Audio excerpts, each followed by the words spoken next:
In these last 2 lessons, you've become familiar with all 5 elements of START: state, teach, ask, respond, and tie, and how they come alive in the first read to highlight the key events of the story.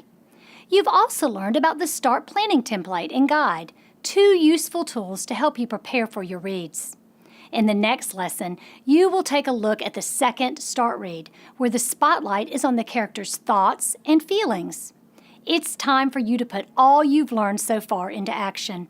Choose a book and begin to plan a first read. Try it out with the children in your classroom. You'll quickly see how reading a book interactively using START makes all the difference in the experience for you and for them. Here's what other teachers like you have to say about their experiences with START. The most beneficial thing I find about the story read strategy is the ability to help me plan. Without having the structure, I don't know that I would have been so intentional about how I read stories and about the language that I use and the think alouds that I'm able to express with the children.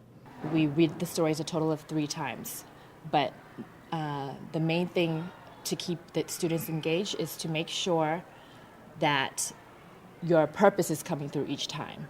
The students respond to the story with a lot of excitement. They are very eager after they read a story and hear all the vocabulary words and retell the story. They're very, very eager to go to the centers and actually act out what they just saw in the book. By the time we get to the 3rd read, we know that they really know this story, and they don't just know that A, B, and C happened, but why A, B, and C happened, and we can hear them referencing the story in their conversations or making personal connections to the stories because they know it.